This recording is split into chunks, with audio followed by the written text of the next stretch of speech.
Good evening, everyone, and thank you for joining us this evening. My name is Jessie Jim. I'm the NAPS project field coordinator. I would like to thank you guys again for joining us, and thank you, Benita, for setting some time aside to provide your presentation on livestock record keeping. Here is the Diné College Land Grant Office Director Benita Litson providing her presentation on livestock record keeping. So I'll go ahead and turn the screen over to you, Benita. Sounds great, thank you. I was still on mute, I'm sorry. Yatie Arnold Benita Litson and Shia, Sandra Cannon and Sloan, Tatini Bashashin, Tosone, Dashanella, Kiani, to say, Ado, Ate Lido A Nasha, Ado. Akwadoshi Yaho Alto. So that's who I am. I work for the Land Grant office here at Diné College for the past 16 years, offering extension outreach services to the Navajo Nation through our efforts in really trying to understand what Navajo ranching and farming is about. You know, we have been really working hard on developing programs and workshops that are much needed on the reservation pertaining to our farmers and ranchers, just because I feel like we're so unique in regards to our land status issues, and also some of the difficulties it also cause as we move forward in trying to be successful farmers or ranchers. So I have learned a lot, I think, through my 16 years of being here back on the reservation and working in my own community and with my own people. So I love to work with the elderly just because I feel like I learn a lot more in regards to some of our traditional practices in regards to taking care of our livestock and just sort of, you know, understanding it from a different perspective, meaning, you know, as history has shown, you know, we have farmed and ranch in more of a subsistence way as a survival tool for our food system, in addition to using what we have to barter for our necessities. So, you know, we uniquely have done farming and ranching for many generations. And I feel like it's important to sustain that way of life for our people.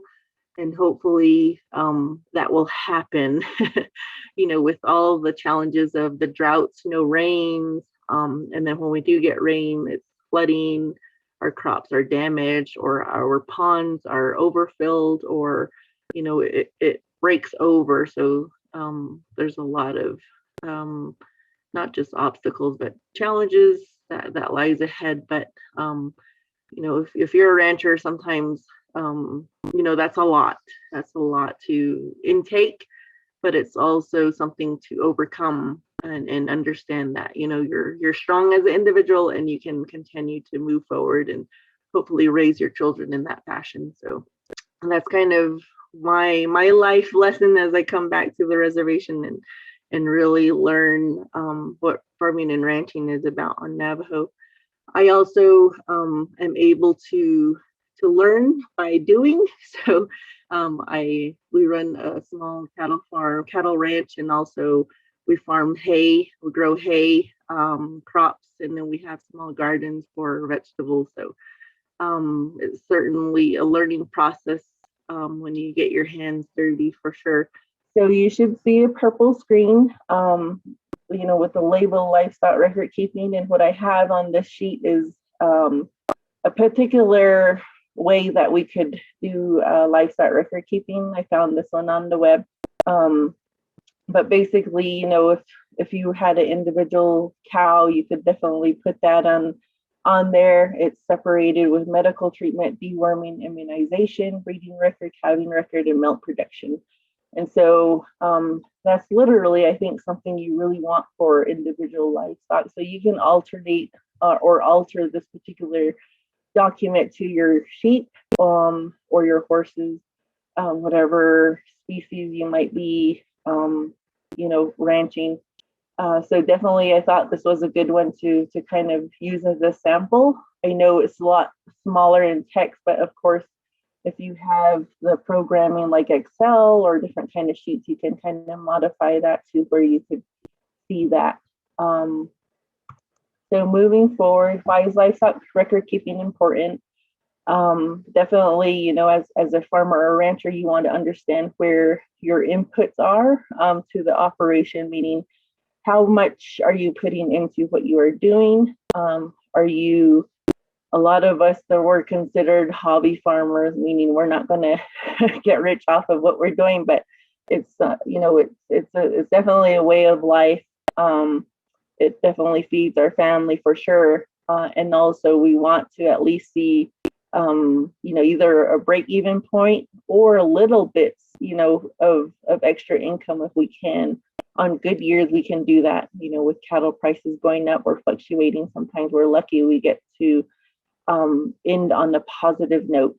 So, and then we, as a rancher or a farmer, we all have individual goals.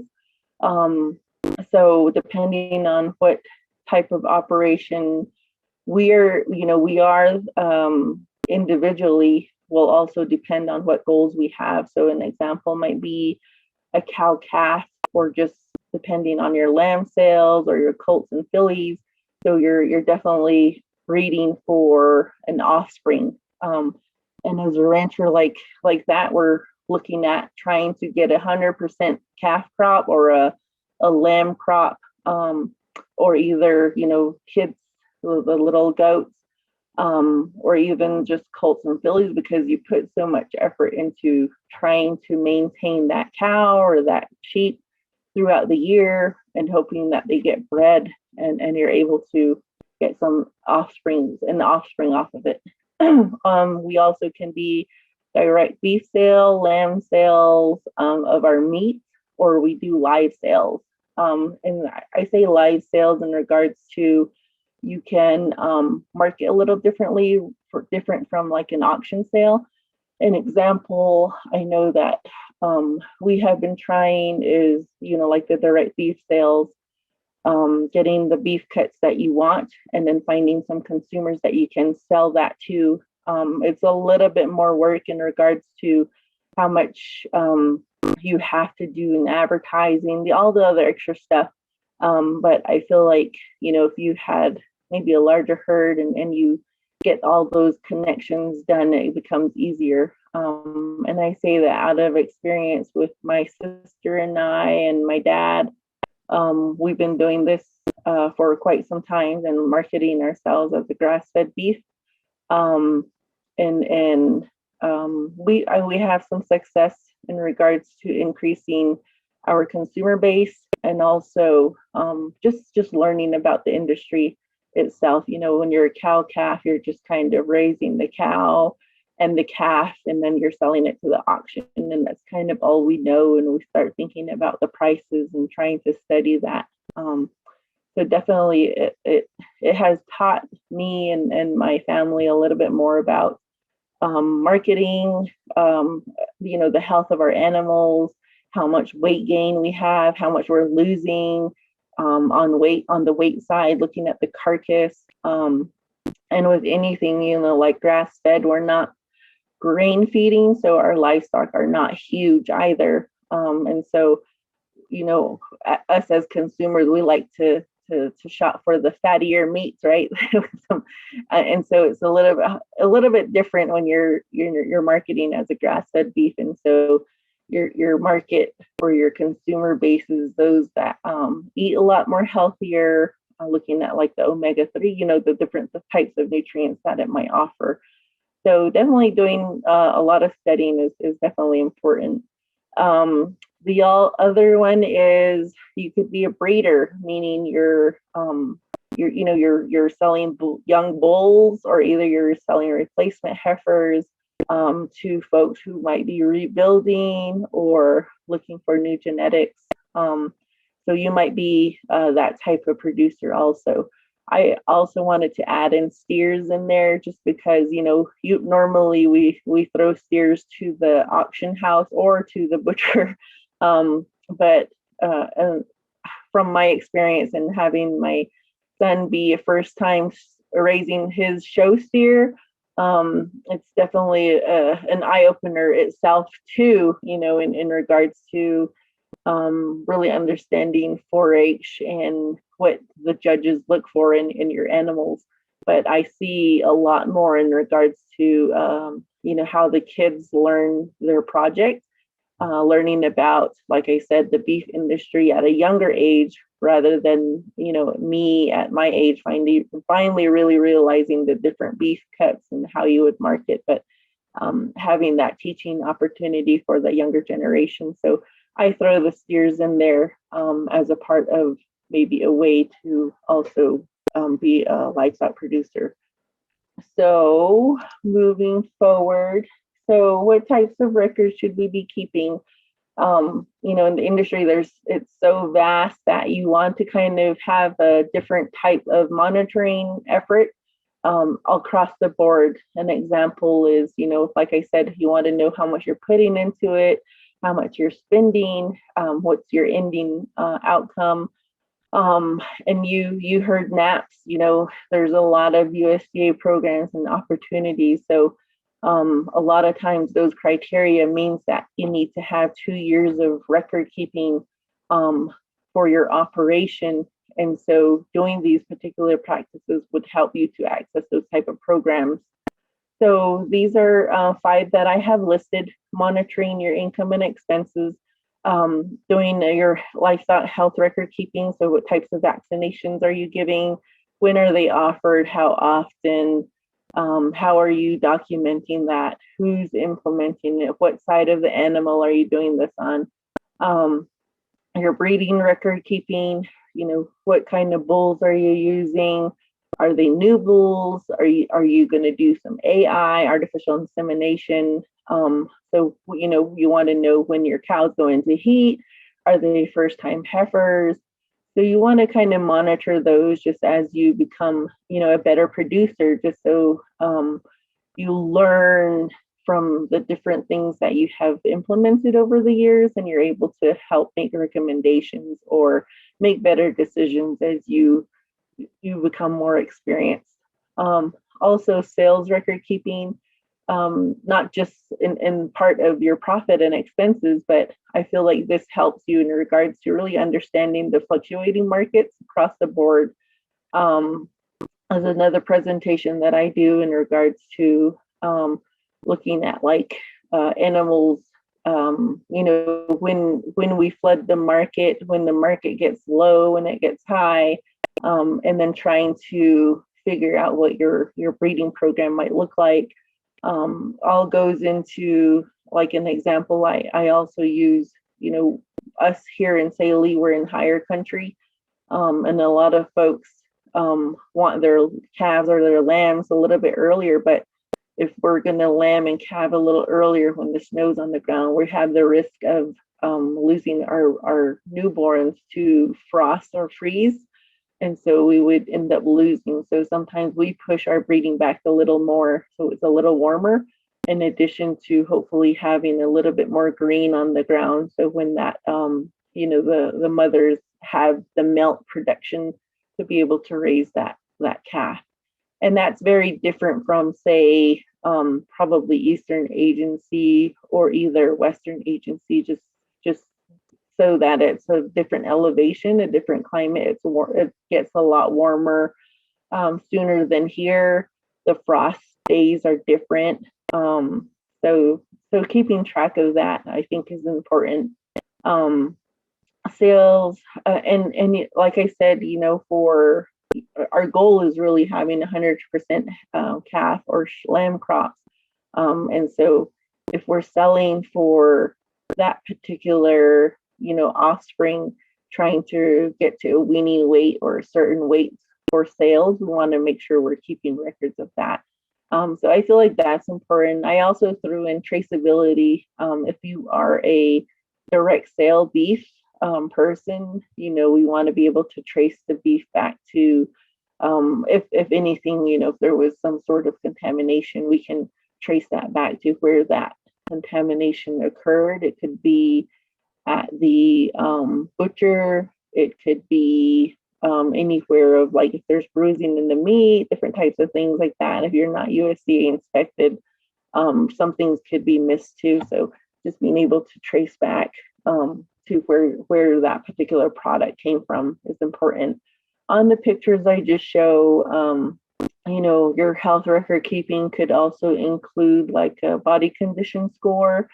And sometimes, we know that sometimes after we calve, our cows definitely start losing weight because the babies are drinking the milk, and so we're just asking a lot from that cow, and we don't see, the cow gain weight as fast. And so you might see a poorer condition, but when the monsoon hits, you have rainfall or you have adequate forage, you can also monitor that. She's definitely doing a lot better or healthier. So making sure that you kind of keep track of that.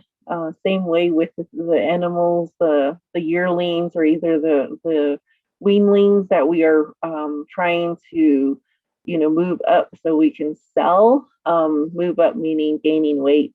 You can start, putting some body condition score and kind of really identifying good conditions. You might want to pull some calves back and feed them a little differently so they can gain the weight. So you're selling them, at uniformity in weights, or either sell them in a separate section. I always tell my producers that, you drop off your animals at the livestock auction. You have every right to go in there and ask them to sort it by size, color, sex, different things like that, just to help you get a little bit more money off of what you're doing.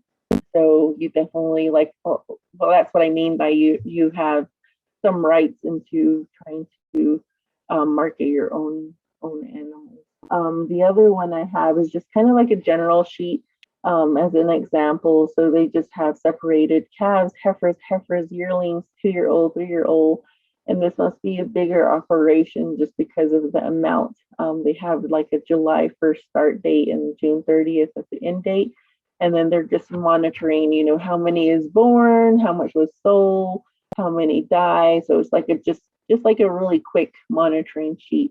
And you could be as general as that if you have a larger herd. I can't imagine, if you had 500 heads and you have individual records for each of them. But if you're that good, then that's awesome.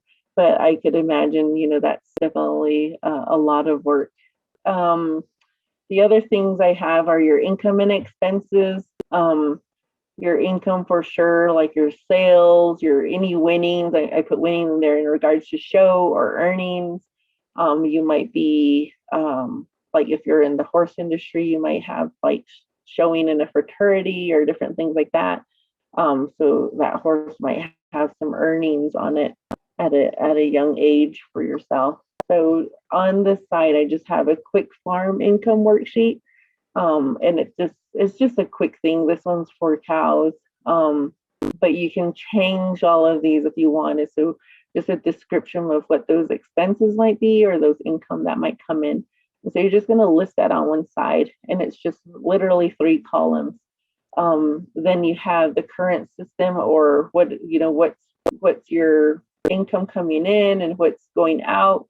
So you could do something very similar to that. Your expenses might be your veterinary costs, paying for the land if you're leasing, extra things like that, or either you're putting some new fencing in, water development. Those are all expenses. The sires that you're purchasing, whether it's a bull, ram, or stud, that costs a lot of money, and selecting that's going to be also important because that's a huge part of the genetics that you're putting back into your herd. So you definitely want to keep track of that. I haven't really experienced like the insurance, but particularly on your herd. But I have, like I said, my kids are 4-H members, and I have another 4-H parent who has purchased insurance on their livestock just because they are expensive. And if any of them got hurt, you could try to get some of that money back. And for me, I was thinking, shoot, I should have already done that because one of our steers got their head stuck in the bottom section of our bucking chute and our arena. And of course, he wanted to pull back and almost choked himself. So we definitely had to do some rehab on this steer. And but it's a huge learning process for my kids. We almost just gave up and butchered the animal, but we were able to save it. And I want to say he's at least 95% back into being a good show steer. So huge learning lessons for us for sure.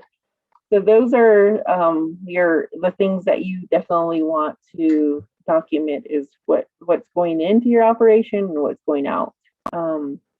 Then break it back down to your herd health record keeping. So there's different types of systems that you might want to include. For sure, you want to make sure that you're documenting the dates that you are doing this on. Sometimes you can be as thorough as what was the weather like that day? Was it sprinkling? Was it raining? And that could be important if you're doing some pour-on deworming or different things like that that might affect the way you have dosed that particular topical to that animal. So it might not be as effective if you're going to do that in the rain. So that just kind of, if you're documenting that, you kind of can indicate that, oh, that dewormer didn't work, or was it my error in regards to applying it knowing that it was going to rain, that type of stuff, or any types of treatments. Like I said, your time and effort and all the things that you have to put into a sick cow or pulling a calf, just all of those things would go into this. And also even documenting that, I know my father says, if your first time heifer is not going to pick up the calf, then she's probably going to go to market because the following year she's probably going to leave her calf behind also. So it's not worth, trying to keep her in the herd because you're not sure if she'll pick up a calf again next year. So those type of decisions, once you start documenting things like that, you kind of start identifying, those type of patterns, and you learn from it to be able to make better decisions as you move forward. You also want to include the dosages and the placement of the vaccine. That just means most vaccines are they're all given a dosage amount. A lot of folks confuse like vitamins or things that you're going to change the dosage to depending on weight. Those are usually not vaccines. Those are like your additive, your like I said, it could be your vitamins or your pour-on or your dewormers. They all go by weight. So those are going to be fluctuating dosages. So definitely you want to put those on there. Amount you administered, that's pretty much the same thing, your dosage. So like your black lace, sometimes they say 2 cc on your booster, or either 5 cc's, is pretty general. So make sure you look at the labels and you indicate that. Also, the other thing that you want to make sure you put on there is the expiration date of the different vaccines that you have, just so that you have that on record and you're not using expired vaccines, and making sure also it's kept in a cool place. Weight, if you have a scale, you can definitely do this. If you're good at doing it, you've done it long enough, you kind of know what a 700 weight is, 800, and you kind of eyeball that. And you start kind of giving those dosages of your vitamins or either your dewormers. Of course, I mentioned the body condition score, just documenting what condition it is in. Sometimes, when it's in the springtime, you start seeing a lot of the cows kind of lose their coat, or, from lice or mites. And once you start applying your dewormer, you within like 2 weeks, you start seeing a difference in the hide. It's good to document those too, just to know that the things that you're doing is working. There's some simple sheets. This one on the bottom is like an individual cattle sheet. So you have your animal ID here. What's the sex? Is it a male, female, gilding? You can document, you can put that in there. And then here it has a different treatment. So you have what day, what type of treatment was it? And then what's the lot number? Was it put, what side of the neck was it placed on? And moving forward, what was the weight? Did it have a calf? Down here is your deworming, kind of the same information. You want to put the type of dewormer that you might have used. Was it a pour-on? Was it injectable? That type of stuff you want to also indicate. On the bottom, you have your breeding. So who was that cow or that heifer bred to? When did you do a preg test? Was it positive? This and that. You can document all of that, and then over the years, you can even find out which calf came from the mom. If you're keeping them or if you have replacement heifers, or you just want to document that she's been throwing some good calves. And these are the weights as we see them grow. Just kind of get a history on that cow. And it's the same on the top. You have just the general, what's the treatment date, what's the species number of the animal ID, the number of stock that's involved. So this is like one that you might be doing for multiple herds and you just wanting to go out, having them run through the chutes, and you're just kind of listing it and hurrying up and putting it through. Here on this side, you're probably going to look for the right ear tag number to make sure you're documenting it, as the cows go in. Your breeding program, again, like if you're a breeder or either just even a cow-calf operation, this is going to be important for you. You want to know, at least understand when your animals go into heat, when breeding season happens, when they have dropped their babies. Most rule of thumb is 45 days. They call it repartition, meaning after they give birth, it takes about 45 days for them to start healing themselves and start to be able to go back into heat in the right conditions. In the right condition, meaning that that they're healthy, and that they're able to repair themselves for another breeding cycle. And that might take time for some other animals. So that's where I feel like record keeping is important, because some cows might end up being longer than usual. And sometimes that might throw off your breeding program. Most times folks breed for like narrowing the gap of calving season so that it's not so scattered out. You might want to have a closer window just so that you're able to have, like I said, on your cow-calf operation, at the end, you're going to sell your calves or your lambs, and you want them to be at similar weight. So you want them to kind of drop around the same time so that they're growing nearly the same and staying within the same weight form, so you can sell them as uniform crops. What type of breeding, like I mentioned, if it's just, you're letting the bull out on the range with the cows, or either you're putting in the ram on a certain date, are you artificial inseminating? What are those dates? And when you're doing artificial insemination, there's a lot more to it, because you're having to add hormones at different times, and they have to be synchronized down to the hour.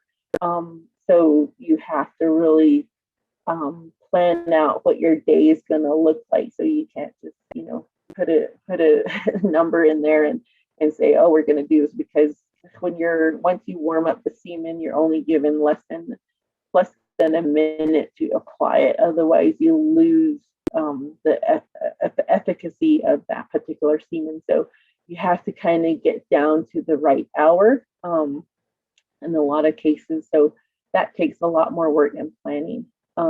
But if you're just kind of throwing it out there, it's good to have a gestation chart to kind of give you an understanding. What dates are you looking for? I always tell producers to kind of plan backwards, meaning if you're planning to sell your crops in October, and how many months do you want your calves to be on the ground? And you start kind of looking back. And so if you're saying 6 to 7 months at this weight, then, you're going to kind of backtrack. And so when you backtrack, then you want to know when the calves are going to drop. And then you can use that gestation chart to tell you when you want to be breeding your animals. So that's kind of helpful.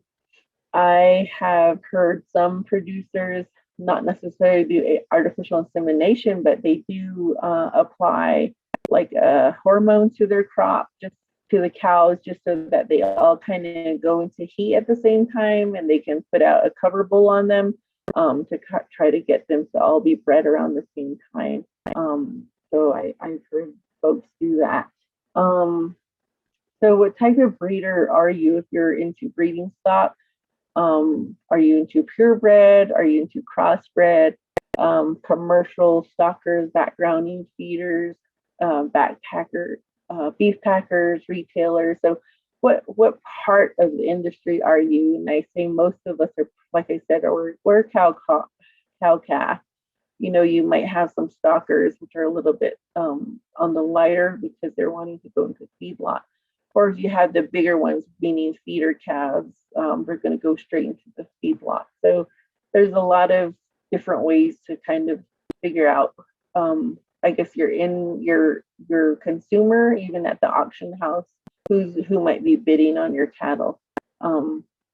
So you as a purebred, you might be a part of an association, just kind of dealing with that particular regulation that might go with the purebreds.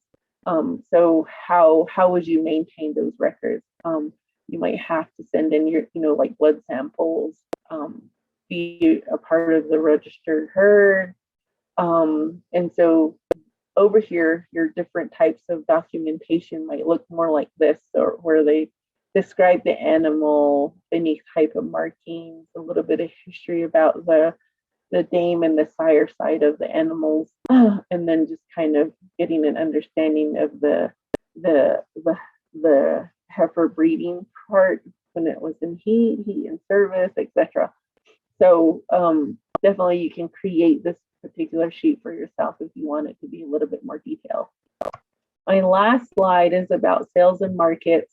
So I put this in here just as a person that might be getting into the cattle industry or the sheep industry. You kind of want to understand a little bit about the markets.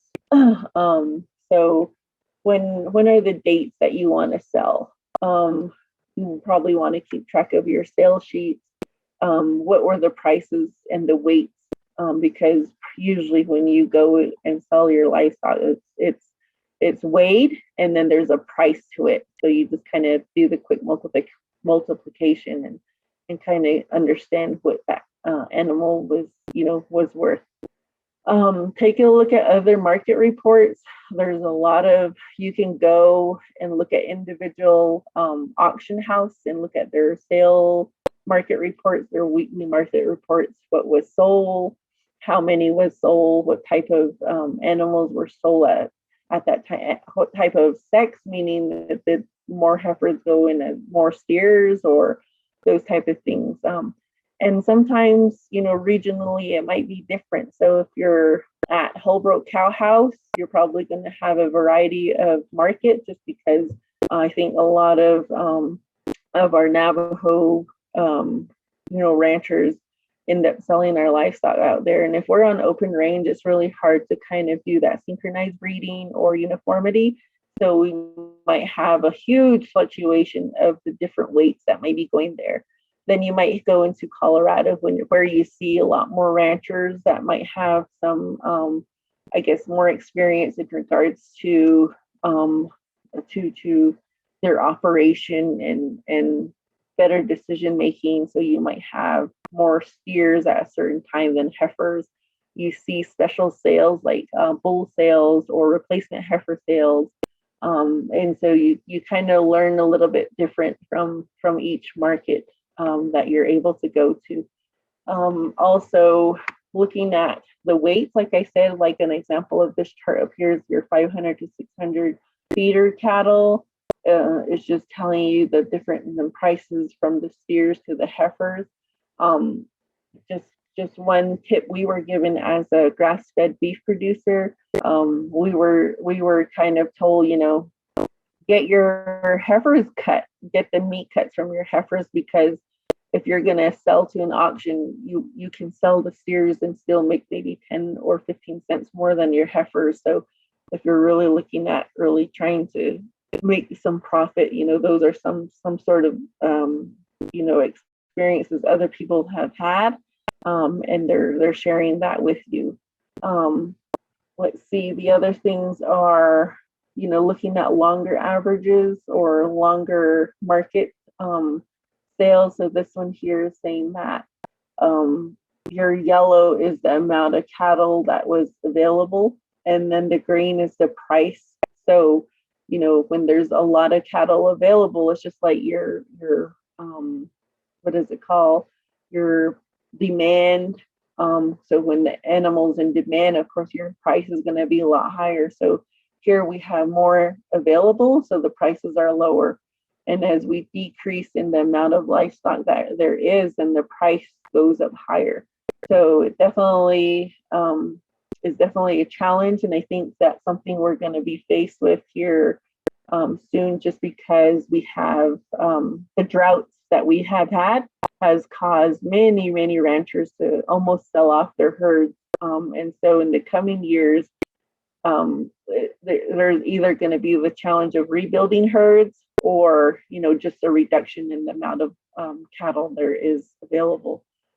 So right now it looks like we're fluctuating the market, meaning we're selling a lot of our livestock. So what did I say? So when there's a lot available, the price decreases. So definitely you can look at some of these trends over time. Here's just another one of those longer term trends. So the drought, like I was saying, there's slaughter increases, live exports, total markets. Of course, in the drought time, we start wanting to get rid of our livestock. So that's why we start seeing an increase in that happening. So just looking at different alternatives as we make decisions as a rancher, doing some homework. Like I said, a lot of these market reports are available to you. Just look online. Usually USDA market services, you can find a lot of this information. So some of the things that you want to do as an individual producer is, like I said, taking a look at your sales sheets, keeping that over time, your prices and weights, take a look at other market reports, descriptions of what was sold, and that just means like, steers, heifers, older cows, getting an idea of what's being sold throughout the months of the year, and how that's taking place. So definitely I feel like that's worth taking records of and helping you in the long run to make some of those decisions. So that was my last slide. If you have any questions, go ahead and ask. So chats, it says the form of the presentation slides are blurry. Yeah, so as I increase the, pull it apart, it definitely gets blurry, but I can try to send out some clearer images to you all. Any questions? Okay, thank you, Benita. If you guys would like to directly ask your questions, raise your hand and I can unmute you. If not, we do have the Q&A box and then also the chat box available. In the meantime, I do have a couple of questions. You mentioned the gestation chart. Do you have the chart available for both cattle and sheep? And then I guess also horses. Yes, I can put those together and send it to you guys so we can send it out to the folks who are participating. Okay, all right, that sounds good. And then also, when is the best time to market your calves, and then also the ideal weight you want to send them? So that's kind of a tricky game. I think, like I said, most of us want to sell in October, and that's kind of a given just because of the way I guess the whole industry is operated on. So we have calving season, which is normally in the springtime, and definitely we don't want to go into the winter season and have a loss of our livestock or either weight loss. So we want to sell that particular calf or that lamb crop before we hit winter, just because we don't have the feed for it. We don't have the range conditions, and then your animal should be pregnant again with the next crop, right?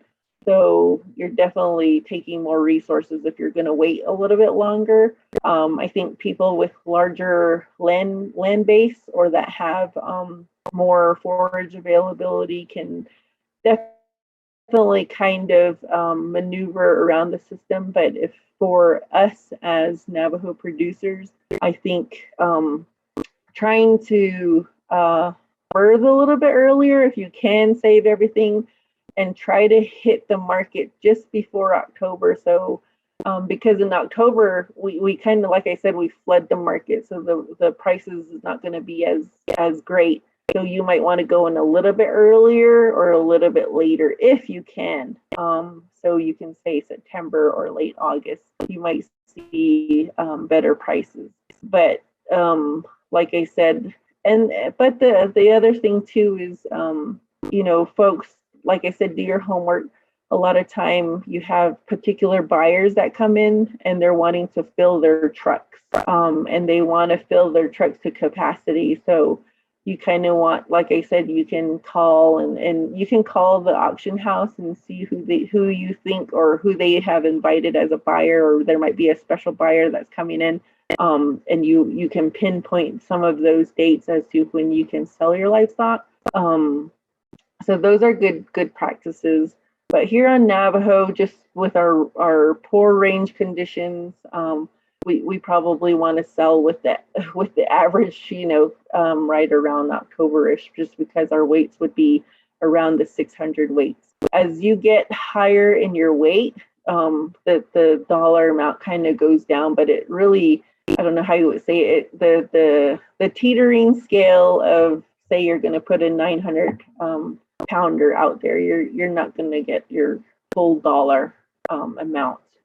So the higher the weight, like I said, you're probably going to hit like the 90 cents. So to take a look at the different types of markets that are available.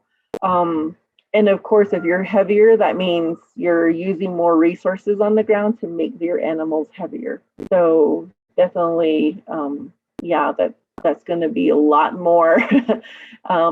I would just say do your homework, and for us, do what works for you right now, especially in these tough times. Right. Okay.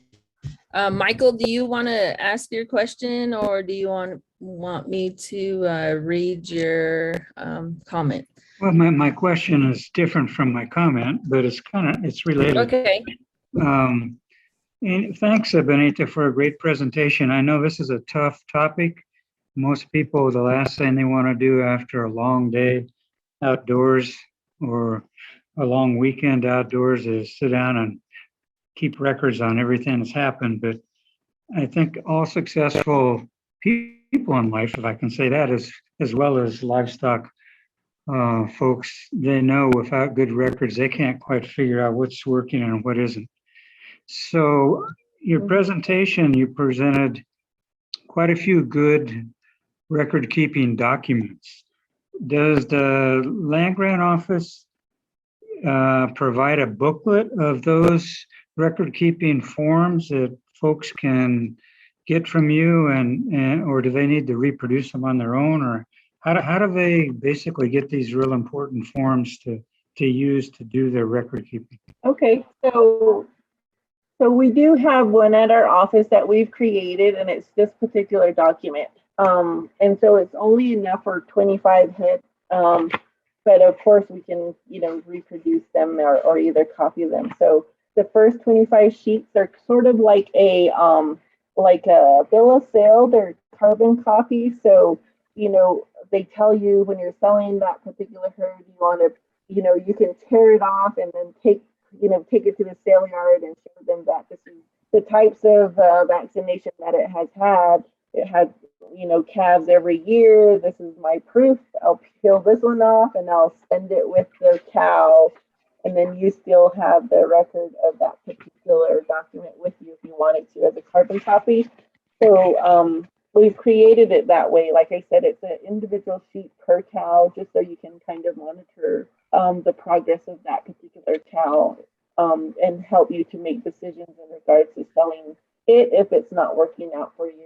At the end of it, I do have like a quicker running sheet. So if you're doing a quick vaccination, you're running it through, it's the same information, it's just long wise. And so it's really quick, you can do it on site when you're doing vaccination.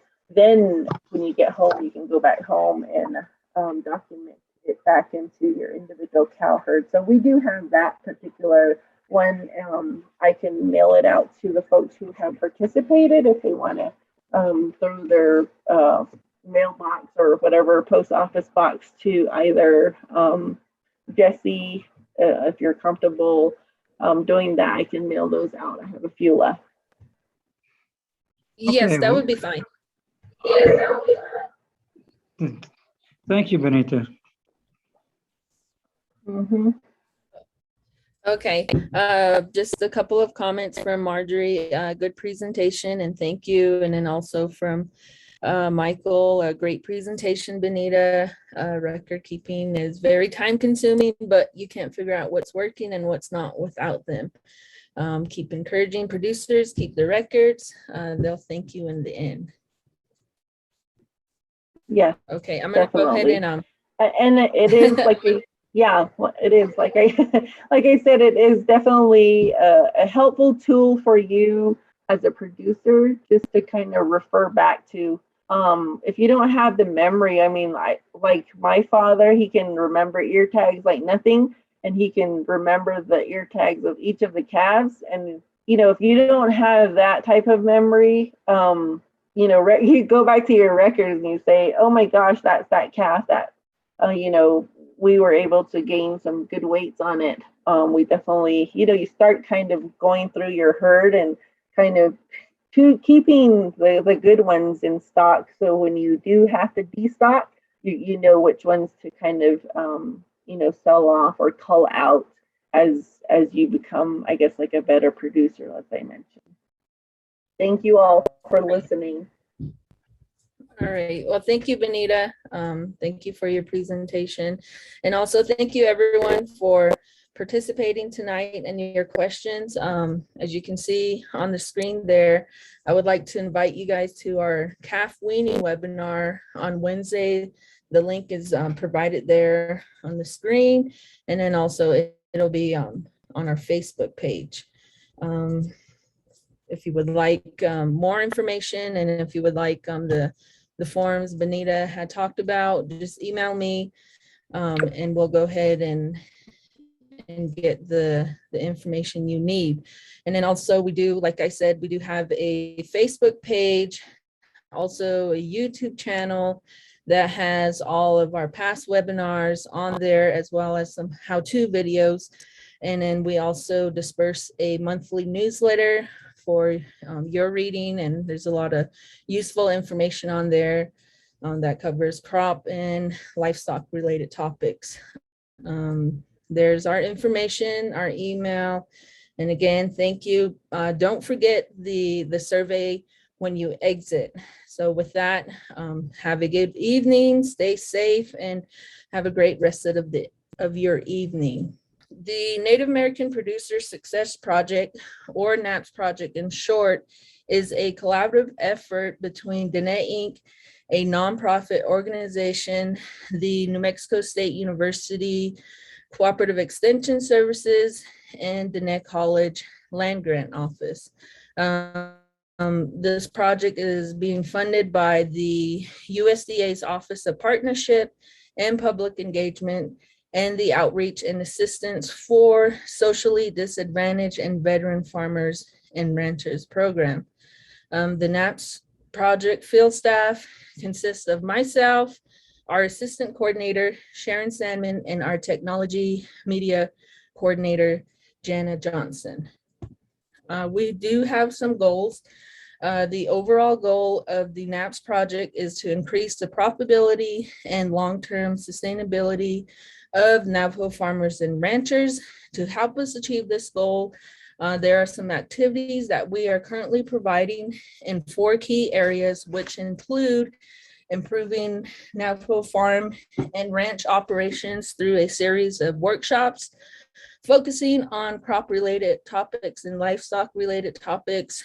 We are also increasing our Navajo farmers and ranchers' knowledge of and access to available programs and technical assistance provided by USDA, BIA, Navajo Nation, New Mexico State Cooperative Extension Services, Diné College Land Grant Office, and other professionals. We are also strengthening the organizational capacity of the Navajo Farmer and Rancher Congress to address the current and future needs of Navajo farmers and ranchers. So if you are interested of being part of the Congress, please contact us.